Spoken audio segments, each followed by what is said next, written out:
Hello दोस्तों, द्रोणवाणी में आपका स्वागत है। आज की इस वीडियो में हम पॉलिटी के नेक्स्ट टॉपिक भाग 8 को क्लियर करेंगे।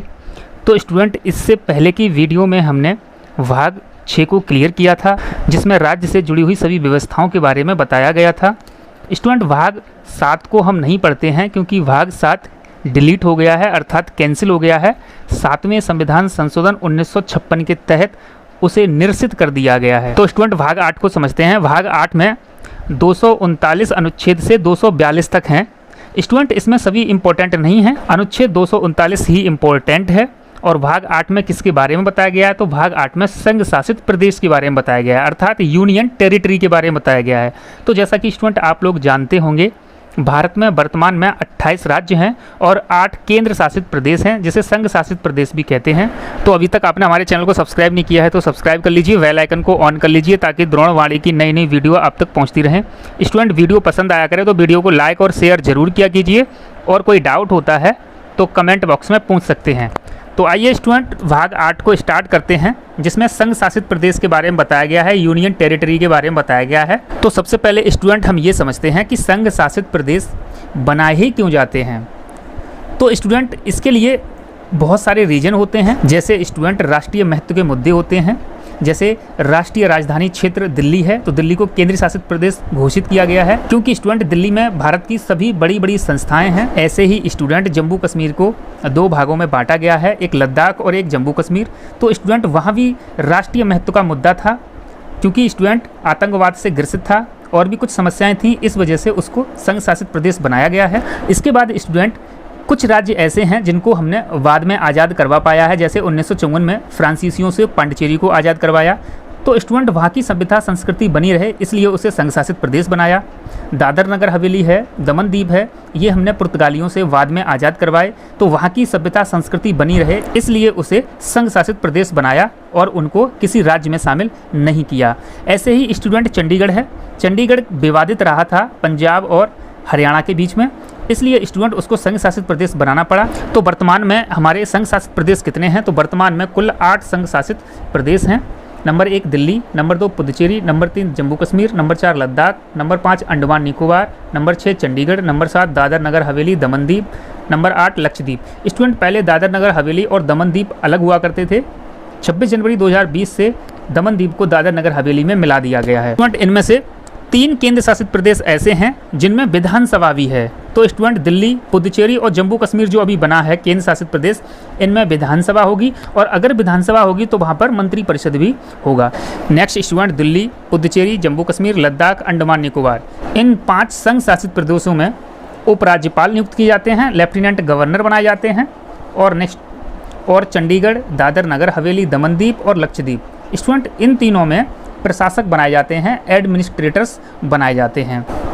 तो स्टूडेंट, उपराज्यपाल प्रशासक का मतलब क्या है? उपराज्यपाल स्टूडेंट केंद्र शासित प्रदेश में होगा, वो कुछ फैसले खुद भी ले सकता है, लेकिन प्रशासक जो होता है, प्रशासक स्टूडेंट जो भी फैसले लेता है वो पहले राष्ट्रपति से पूछ के ही लेता है। लेकिन स्टूडेंट, उपराज्यपाल महोदय जो होते हैं वो कुछ फैसले खुद भी ले सकते हैं और कुछ फैसले के ऊपर राष्ट्रपति महोदय जी की सहमति चाहिए होती है। तो स्टूडेंट, 5 केंद्र शासित प्रदेशों में उपराज्यपाल बनाए गए हैं, बाकी 3 केंद्र शासित प्रदेशों में प्रशासक बनाए गए हैं। तो स्टूडेंट, समझते हैं दिल्ली के वर्तमान में उपराज्यपाल कौन है? अनिल बैजल।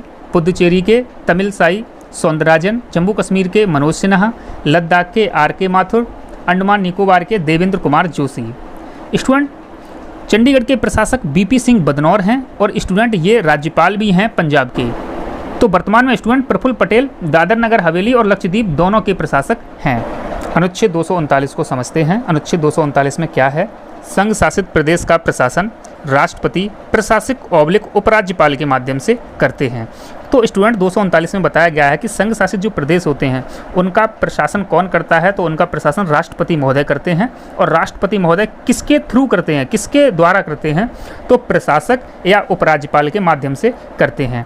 और स्टूडेंट, आप लोग जानते होंगे संवैधानिक प्रमुख केंद्र शासित प्रदेशों के राष्ट्रपति होते हैं, लेकिन वास्तविक प्रमुख कौन होता है? तो मंत्री परिषद होता है, अर्थात मंत्री परिषद ही सारे कार्य किया करती है केंद्र शासित प्रदेशों का।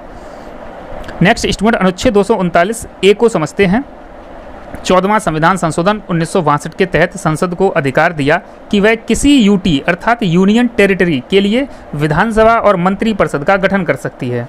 तो स्टूडेंट ये अनुच्छेद 239 ए में, या स्टूडेंट हिंदी में 239 का भी लिखा रहेगा। तो स्टूडेंट ये जोड़ा गया है 14वां संविधान संशोधन 1962 के तहत। और इसमें क्या लिखा गया है? इसमें लिखा गया है कि संसद को अधिकार दे दिया गया कि किसी भी संघ शासित प्रदेश में विधानसभा और मंत्री परिषद का गठन करना चाहती है संसद तो कर सकती है। तो स्टूडेंट इसी के तहत 1963 में पुद्दुचेरी में विधानसभा का गठन किया गया था। तो स्टूडेंट शुरुआत में किसी भी केंद्र शासित प्रदेश में विधानसभा नहीं थी। अब चूंकि वहाँ विधानसभा बना दी है तो वहाँ सीएम रहेगा और लोकल व्यवस्थाएं सीएम देखेंगे और बाकी बड़ी व्यवस्थाओं को केंद्र सरकार देखती है। नेक्स्ट स्टूडेंट अनुच्छेद 239 ए। तो स्टूडेंट इसमें भी कुछ जोड़ा गया है। 69वां संशोधन 1991 के तहत दिल्ली को राष्ट्रीय राजधानी क्षेत्र NCR बनाया गया। तो स्टूडेंट 239 ए आपको बता दिए हैं। ये अनुच्छेद 239 ए है और इसके तहत क्या स्टूडेंट है, 69वां संविधान संशोधन 1991 में हुआ था और इसके तहत क्या हुआ, दिल्ली को राष्ट्रीय राजधानी क्षेत्र घोषित कर दिया गया, नेशनल कैपिटल रीजन घोषित कर दिया गया। और स्टूडेंट इसी समय दिल्ली में विधानसभा की व्यवस्था की गई थी। तो स्टूडेंट क्वेश्चन पूछा जाता है दिल्ली में विधानसभा की व्यवस्था कब की गई थी? तो 1991 में की गई थी। और स्टूडेंट जो 69वां संशोधन हुआ है ये स्टूडेंट दिल्ली को राष्ट्रीय राजधानी क्षेत्र का दर्जा देने के लिए हुआ है, ना कि दिल्ली में विधानसभा बनाने के लिए। चूँकि विधानसभा के लिए 14वां संविधान संशोधन हो चुका था और इसमें लिख दिया है, क्या लिख दिया कि संसद को अधिकार दे दिया गया कि किसी भी केंद्र शासित प्रदेश में विधानसभा का निर्माण किया जा सकता है। तो स्टूडेंट विधानसभा का निर्माण तो इसी के तहत हो गया। उसके बाद दिल्ली को राष्ट्रीय राजधानी क्षेत्र का दर्जा दिया गया है, वो 69वां संविधान संशोधन के तहत दिया गया है। नेक्स्ट स्टूडेंट 70वां संविधान संशोधन 1992 भी समझ लेते हैं। तो स्टूडेंट इसके तहत क्या हुआ है, दिल्ली व पुद्दुचेरी के विधानसभा के निर्वाचित सदस्यों को राष्ट्रपति चुनाव में भाग लेने की शक्ति दी गई है। तो जैसा कि स्टूडेंट आप लोग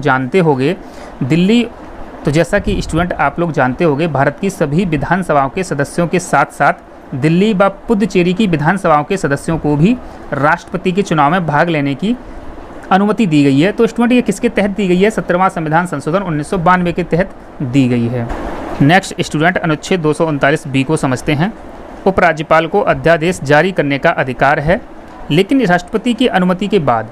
तो स्टूडेंट राष्ट्रपति की अनुमति के बाद ही उपराज्यपाल महोदय किसी संघ शासित प्रदेश में अध्यादेश जारी कर सकते हैं।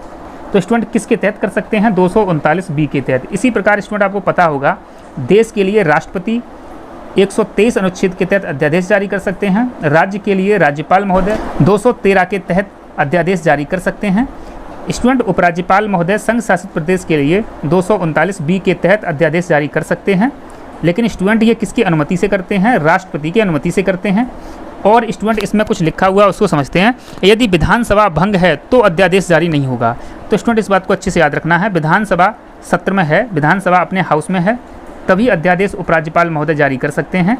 विधानसभा अगर भंग है तो अध्यादेश जारी करने का अधिकार नहीं होता है। आई होप स्टूडेंट ये वीडियो आपको पसंद आया होगा। अगर किसी प्रकार का कोई डाउट है तो कमेंट बॉक्स में पूछ सकते हैं।